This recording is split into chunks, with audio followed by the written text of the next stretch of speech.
Hello viewers, welcome to Kausi's Food Book. இன்னைக்கு நம்ம Kausi's Food Bookல Madurai special கறி தோசை தான் பார்க்க போறோம். இப்போ ஒரு panல கொஞ்சமா எண்ணெய் விட்டு பெருஞ்சீரகம் போட்டு தாளிச்சுக்கலாம்.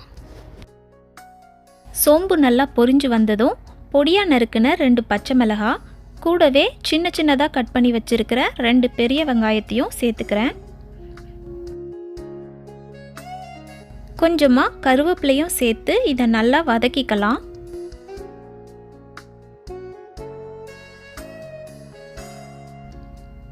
வெங்காயம் வதங்கினதும் இதோட இஞ்சி பூண்டு விழுது சேர்த்து பச்சை வாசனை போற வரைக்கும் வதக்கிக்கோங்க. அடுத்ததா எல்லா பொடியையும் சேர்த்துடலாம். 1 டீஸ்பூன் மிளகாய்த்தூள், 1/2 டீஸ்பூன் மல்லித்தூள், 1/2 டீஸ்பூன் மஞ்சள் பொடி, 1 டீஸ்பூன் கரம் மசாலா, 1 டீஸ்பூன் மிளகுத்தூள், தேவையான அளவு உப்பு சேர்த்து ஒரு 30 செகண்ட்ல இருந்து 1 நிமிஷம் வரை இதை நல்லா வதங்கட்டும். இதோட பச்சை வாசனை போனதும் ஒரு தக்காளி சேர்த்து நல்ல மசீர வர வதக்கிக்கலாம்.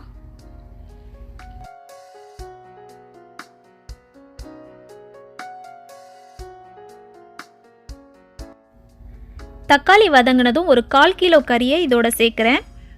நான் மட்டன் பீசஸை கொத்துக்கறியை விட கொஞ்சம் பெரிய பீசஸாக கட் பண்ணி எடுத்திருக்கேன். உங்களுக்கு எவ்வளோ குட்டியாக கட் பண்ண முடியுமோ அப்படி நீங்கள் கட் பண்ணி சேர்த்துக்கோங்க. சின்னதாக கட் பண்ணிட்டா சீக்கிரம் வெந்துடும். தோசையில் சேர்க்குறதும் சுலபமாக இருக்கும். சப்போஸ் உங்களால் சின்னதாக கட் பண்ண முடியல அப்படின்னா கறியை தனியாக குக்கரில் மஞ்சள் தூள் உப்பு சேர்த்து வேக வச்சுட்டு அதுக்கப்புறமா இதில் நீங்கள் ஆட் பண்ணிவிடுங்க. கொஞ்சமாக தண்ணி சேர்த்து இதை நல்லா வேக விடுங்க. மட்டன் வெந்ததும் 2 டீஸ்பூன் துருவின தேங்காய் நல்ல மைய அரைச்சி எடுத்து வச்சுருக்கேன். இதை நம்ம சேர்த்துடலாம். இது சேர்க்கறதுனால நமக்கு சால்னா கன்சிஸ்டன்சிக்கு இது நமக்கு கிடைக்கும். 10 நிமிஷம் கொதிக்க விட்டு இதை இறக்கிடலாம். ரொம்ப தண்ணியாக இருந்ததுன்னா தோசை மேலே ஊற்றுறதுக்கு நல்லா இருக்காது. அதனால் நல்லா கொதித்து கெட்டியாக கூட்டு பதம் வந்ததும் ஸ்டவ்லேருந்து இதை ரிமூவ் பண்ணிவிடுங்க. இந்த மாதிரி செமி கிரேவியாக இருந்தாலும் ஓகே தான். இப்போது தோசைக்கல்லை நல்லா சூடு பண்ணிக்கலாம். 2 மெத்தடில் கறி தோசை எப்படி பண்ணுறதுன்னு பார்க்க போகிறோம். ஃபஸ்ட்டு மெத்தடுக்கு முட்டையை தனியாக அடித்து எடுத்துக்கலாம்.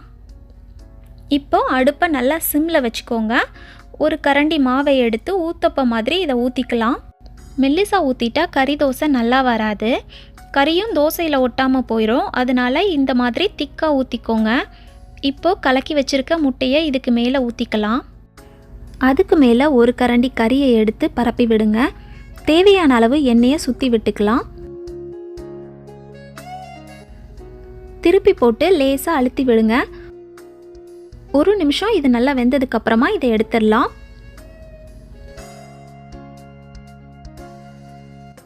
ரெண்டாவது மெத்தடுக்கு முட்டையோட கறியும் சேர்த்து மிக்ஸ் பண்ணிக்கலாம்.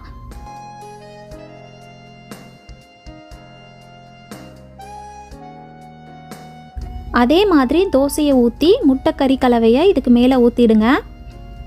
மற்ற எல்லாமே நம்ம முன்னாடி சொன்ன மாதிரி தான். திருப்பி போட்டு 1 நிமிஷம் கழித்து எடுத்தால் சுவையான மதுரை ஸ்டைல் கறி தோசை ரெடி. இந்த தோசையில் கறி சேர்த்துருக்கிறதுனால சைடிஷ் எதுவுமே இல்லாமல் அப்படியே சாப்பிட்லாம். மட்டன் சால்னா, சிக்கன் சால்னா, தேங்காய் சட்னி இப்படி எது வேணாலும் இது கூட வச்சு சர்வ் பண்ணலாம். நீங்களும் இதை கண்டிப்பாக ட்ரை பண்ணி பார்த்துட்டு உங்களோட ஃபீட்பேக்கை கீழே இருக்க கமெண்ட் பாக்ஸில் போஸ்ட் பண்ணுங்கள். உங்களுக்கு இந்த ரெசிபி பிடிச்சிருந்ததுன்னா லைக் பண்ணுங்கள், ஷேர் பண்ணுங்கள். மறக்காமல் நம்ம கௌசிஸ் ஃபுட் புக் சேனலை சப்ஸ்கிரைப் பண்ணுங்கள். உங்களோட ஃப்ரெண்ட்ஸ் அண்ட் ஃபேமிலிக்கும் ஷேர் பண்ணுங்கள்.